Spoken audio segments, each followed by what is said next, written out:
ukiangalia yule alikuwa ni mtu wa mwisho. Line wote walikuwa wanaona Pacome amechezewa foul. Lakini mwamuzi anakuja na amwe kadi ya njano. Ndio nimekuuliza wewe uliona wapi? Uliona wapi? Kwa hiyo unaweza kuona kwamba nao pia wanakuwa sio wa kweli, wanachangia mambo kama haya. Maana pale ilikuwa ni straight red card. Lakini ametoka kadi ya njano baada ya kuona ile scenario imekuwa ni serious injury, ndio akaona aibu, mwamuzi anaamua kuja kubadilisha maamuzi. Line 1 alikuwepo, line 2 alikuwepo, na wanavaa mawasiliano ya nini? Labda huenda alikuwa mbali na tukio. Ndio nikasemaje, yeye alikuwa yuko mbali. Line 1, line 2. Na naona wana mawasiliano ya redio. Ni ya nini yale mawasiliano ya redio? Tuache kubalance, yani fike hatua, tuache mpira ujielekeze wenyewe. Yaani mpira ujielekeze wenyewe kama mpira. Uwe wenyewe mpira. Usimame wenyewe mpira. Lakini sio mambo ambayo wanaonyesha wanaingia kwenye mtego wa kutaka kutamani mambo yaweze kutokea. Haitakiwi. Yaani waamuzi wasiingie kwenye witches za timu. Maana ile pressure ya mchezo waamuzi nao wanaivaa. Nao wanakuwa ni part of it. Haitakiwi. Yes. Kumi, nikushukuru sana. Sana. Songe uacha mpira. Ule mpira ulikuwa umeshampita.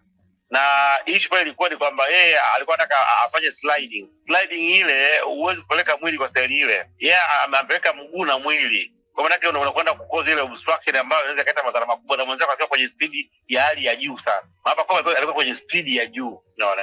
Kwa hiyo mimi sidhani kama ilikuwa kuna staili, ilikuwa kuna haja ya kufanya kile. Lakini najua kwamba ilikuwa ni hamasa na pressure ya matokeo, na pengine waliamini kwamba pengine ingekuwa ni siku tofauti na wakaweza kupata points. Kwa hiyo kuna wakati matamanio ya mchezo yanaweza kapelekea mtu akawa iko much more aggressive, akashindwa kuona upande mwingine wa mchezo. Lakini imetokea ni ajali kiwanjani. Kwa hiyo liishie kusema kwamba tu ni ajali, na aliyefanya hata mwenyewe aliweza kuona pale, aliinama, alichanganyikiwa, alijuta. Kwa hiyo hata mimi pia pengine haikuwa sema kama kitarajia, lakini imetokea kwetu. Sema tu kwamba imetokea ni ajali, lakini kutokea ajali moja itufundishe kuona kwamba tuna wajibu wa kuweza kulindana sisi kwa sisi, lakini pia waamuzi wana jukumu na mashabiki pia. Kwa hiyo kwenye hili pia waamuzi wanastahili kupewa lawama.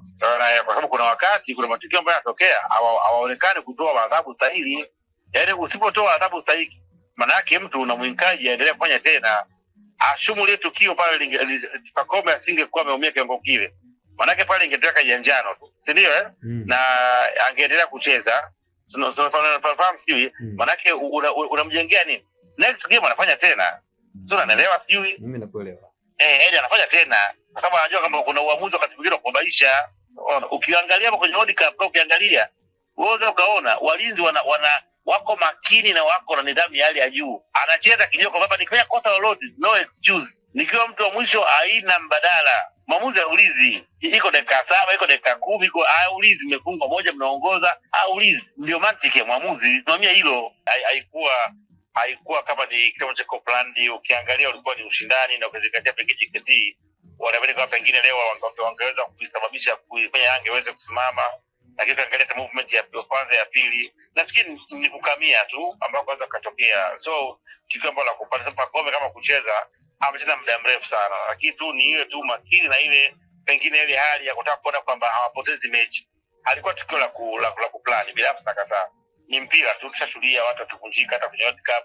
Tumeshuhudia watu wakiaga dunia hata kama gani koe. Kwa hiyo matukio ambayo waga yanakuwa yanatokea, lakini yakitokea yatakiwa tuweze kuangalia na kuweza kutafakari namna gani tunaweza kufanya wakati mwingine kuweza kulinda usalama wa wachezaji. Lakini kubwa zaidi ni waamuzi kuhakikisha kwamba wanawalinda wachezaji. Na afya ya mwenzako ni zaidi ya goli. Sio, unaelewa? Ni zaidi ya goli, ni zaidi ya penalti, ni zaidi ya kona, ndio chochote kile. Kwa hiyo lazima kila unapokuwa unakifanya zingatia na kulinda usalama wa mwenzako. Sio kwamba matokeo ni zaidi ya kila kitu, hapana. Kama kuna mpira ambao unafikiria huo mpira unaweza kuleta madhara, achana nao. Kwa ni maisha pia.